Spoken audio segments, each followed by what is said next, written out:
Besok kalau Pak Gatot jadi presiden, pasti sama akan ada mengatakan Anda nggak ngerti Pancasila. Kalau Rizal Ramli atau saya, atau Pak Muldoko, Pak Karni jadi presiden, pasti akan ada orang mengatakan anti Pancasila, tidak ngerti Pancasila.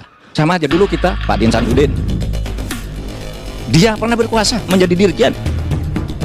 Apa yang dia perbaiki saat itu? Pimpinan Golkar, di MPR juga nggak ada. Yang dia kritikan sekarang itu kritik kita kepada dia dulu. Iya kan? Iyalah. Hari kita mulai sekarang. Pak Amin Rais hebat, lokomotif demokrasi. Tapi apa dia bisa mengubah Indonesia selama dia menjadi ketua lembaga tertinggi negara? Nggak berubah, korupsi masih banyak, krona-kroni masih banyak.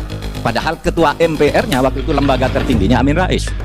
Katanya banyak komunis. Pak Gatot pernah jadi panglima. Mana komunisnya nggak ditangkap?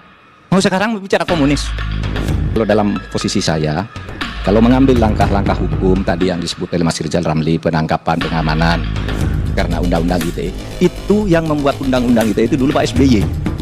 Jadi sekarang kalau dipakai kok mau dimarahi? Saya ingin cerita tentang Omnibus Law.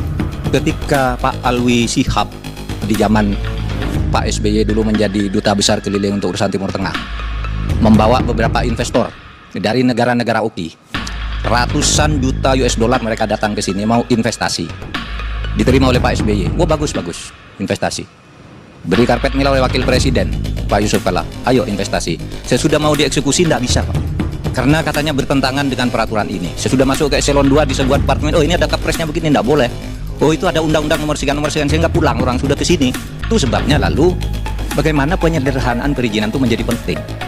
Banyak orang mengatakan wah pemerintah sekarang ini tidak beres, tidak mengerti Pancasila. Saya katakan tidak ada satu pemerintah pun di Indonesia itu yang tidak dituduh tidak mengerti Pancasila.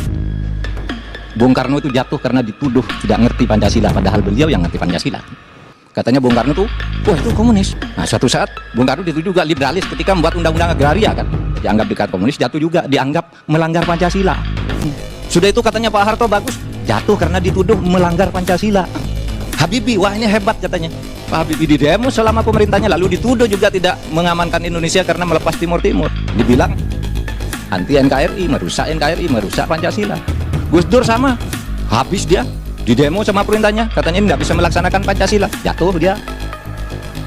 Mbak Mega dituduh, wah ini jual aset negara, bertentangan dengan Pancasila, bertentangan undang-undang dasar, di demo sepanjang pemerintahnya. Sama Pak SBY ya juga, sampai didatangi oleh tentara-tentara. Anda nih mau nggak mengeluarkan dekret kembali ke undang-undang dasar? Ini pemerintahan Anda ini melanggar Pancasila. Pemerintah itu bertugas menjaga negara.